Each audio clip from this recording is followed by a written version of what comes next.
With the trade deadline looming tomorrow, there's no way Brandon Ingram's a part of this New Orleans Pelicans team, right? But let's break that down right now in the Pelicans Scoop. Cue the music. This is the Pelicans Scoop with Jordan Kitchens, breaking down everything under the sun about your New Orleans Pelicans. Smash that like button, leave a comment, and subscribe to stay on top of your Pels content. Now, running point, here's Jordan. What is good, YouTube? Welcome back to another edition of the Pelicans Scoop. I am your host with the most, Jordan Kitchens, and ladies and gentlemen, no, I'm not in a hostage situation. Yes, the studio is being constructed on, so we're trying to do the best we can with the situation. So no, I am not somewhere. It looks like I got two dudes in front of me with pistols pointed at me. No, I do not. Okay, it's just me, myself, and this camera. Well, and you, the viewer. So like I said, y'all like, comment, subscribe because it is fin to heat up. All right, ladies and gentlemen, we are currently 48 hours away from the NBA trade deadline, and a couple things, a couple notes, well, a couple ideas. Obviously, from the thumbnail of the video, it's about Brandon Ingram. All right, I can't even call him a hot commodity anymore because apparently I don't think anybody wants him, truthfully, because there's no way he's still on this team. But I just want to break this down with you guys, right? So the closer you get to the deadline, the more and more concerned I'm getting about there will be no deal at all. That Brandon Ingram will be on this team moving forward, and not even just about a deal being done, but more as a Paul George exiting the Clippers situation where, you know what, they just said, we're not going to pay you all this money. Just go see what's out there, right? Go walk. Go do whatever you got to do, right? We are fully okay with having one of the worst trades of all time and trading basically a future MVP, an all-star, and J-Dub. Well, he was picks at the time, but trading all these picks, Shai Gilgeous-Alexander, all these picks to Oklahoma City Thunder, getting back Kawhi Leonard. Don't get me wrong, getting Paul George ended up getting them Kawhi Leonard, the ultimate goal. But in doing that, in the end, you end up with no ring, and you let Paul George walk out the door for nothing. Granted, that was the perfect move for the Clippers because now the Clippers are better than the 76ers. The guy that replaced Paul George with, Norman Powell, damn near should have been an all-star, was an all-star snub, was having a career year. So he said once Paul George walked out the building, it's addition by subtraction. So the Pelicans, David Griffin, I'll just say that. I'm not even going to say the Pelicans.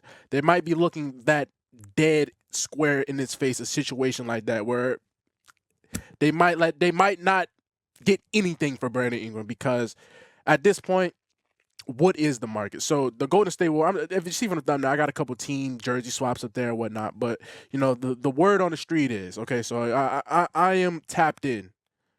I ain't gonna say I'm tapped in like I'm an insider, but I am tapped into everything that is going on. Like any rumor and whatnot was popping, was flashing, what I feel like is true, what I feel like is not. Trust me, I've seen every angle. I didn't seen every angle. Before I even get into the Brandon Ingram situation, so tweeted by Evan Sider on Twitter at eSider, the Pelicans have a cost-cutting trade agreed upon with the Pistons to dip below the tax if they can't find a deal for Brandon Ingram by Thursday. New Orleans is currently $1.4 million over the luxury tax. And what that is basically saying is if they can't get rid of Brandon Ingram by Thursday, they have a deal on the table to where they're going to just dump a weak contract. So maybe like a Daniel Tice, or I don't know exactly who contract adds up to be $1.4 million. Hopefully that's not Brandon Boston Jr. I don't even know if because he's not even signed to a actual NBA contract at the moment. So I don't know if that would be him. But I don't know. I haven't dived into the salaries of the team, but there's somebody that they're going to trade to the Pistons to let go of $1.4 million, so they're not over the luxury tax. That is if Mr. Ingram is still on the team by Thursday, which is tomorrow, the day of reckoning. If y'all hear me sniffling, my allergies just cut up this morning. I don't know what the hell is going on. I might have just sniffed the dust bunny when I woke up this morning and just set my allergies off, because if you hear my voice and you hear I'm tawning right now, it's not I'm sick, but I'm just like I'm losing this battle right now, but I got no Allegra, no Zyrtec or whatever. If y'all have severe allergies, you know what I'm saying. And if you don't, God bless you, because you're blessed. You're not dealing with this. All right, I got to deal with Griff's incompetence as a GM and my allergies in the same day, and dealing with the Super Bowl traffic and all the Super Bowl whatnot. So I'm thugging it out for you guys. All right, this is my flu. I can say my flu, and it's my allergy game right now. It's my allergy game.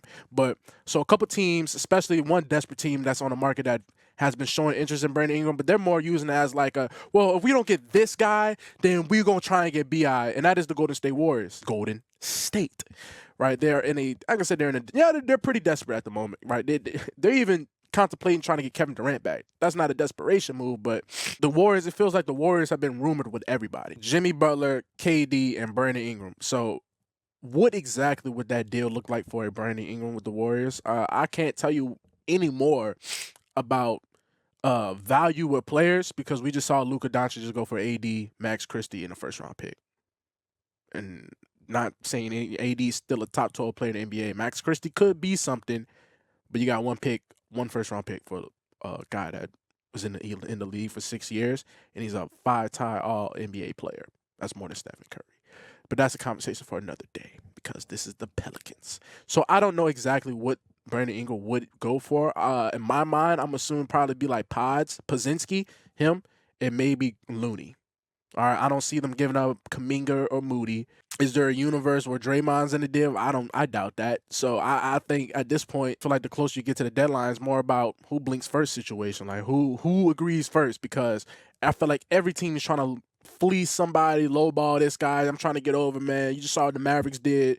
You just saw what Rob Pelinka did to Nico Harrison. I'm trying to go do that. They see David Griffin, they're like, oh, that's free kill. Right? He's already gave up Thomas Satoransky. And what we got back for Lonzo Ball? I know we got Gary Temple, like Satoransky for Lonzo Ball. Little trades and like that over time add up. Even though I feel like DeJounte was a good trade in the moment, he went to a cursed franchise. Hopefully DeJounte can come back fully from Achilles tear because that is brutal, especially. I already got my piece out. I already said he's just one of the most deserving players. But if we're speaking about the Atlanta Hawks, they are also another team that is in the market for Brandon Ingram. Now, also keep in mind, the Atlanta Hawks had an opportunity to trade for Brandon Ingram over the summer in the DeJounte Murray trade. Well, they had the opportunity. Now, was Griff trying to give up Brandon Ingram at the time? Because it also was rumored that he declined $50 million per year. Like, that was a deal because he was betting on himself. He can get a lot bit more than that. So, who knows? It's always a he said, she said situation, especially when you're dealing with contract talks and why this guy didn't sign, or did this guy lowball him, or did they just say, nah, we worth more? So, there's always a he said, she said. So, you can't really dive too thoroughly into that.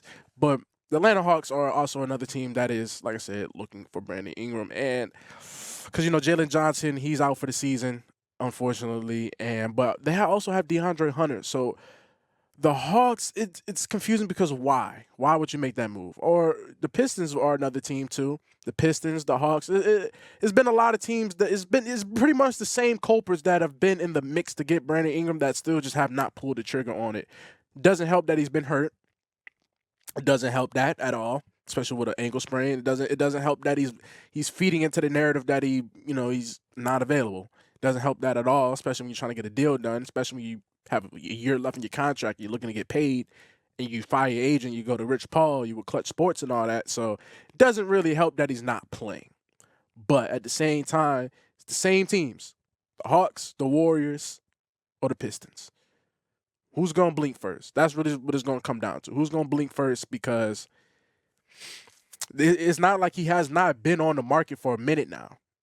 Brandon Ingram's been available for a while. Like, they've been trying to get rid of him. So I don't know if that's a Griff thing or he just can't be the guy that trades Brandon Ingram because he knows that the second you lose Brandon Ingram, well, lose him, even though you have his successor, if you want to call it trade at. But the second you lose him, everything from the Anthony Davis trade is over with. Josh Hart's gone, Lonzo Ball's gone, then Brandon Ingram will be gone, and the picks are okay.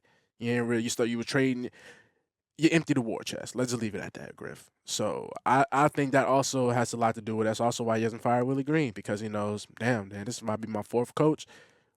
Who says I'm gonna get a fourth coach if I fire Willie Green? And then also, if I let Brandon Ingram go, like, that was the last piece I had from the AD trade. And you have nothing to show for it. AD then got there and traded to a whole nother team now, and you still have nothing to show for it. So time will tell, man. 48 hours away. Will Brandon Ingram still be on his team past tomorrow? Will Brandon Ingram be on his team on Friday? Y'all comment down below. Where do y'all think he should go? Y'all comment trade ideas or whatever you want to talk about, because I'm not really the guy that sits there and plays with the trade machine and figure out the numbers and do all that. Like, I'd rather just be in the moment, man, and see what happens. So let me know how you guys feel.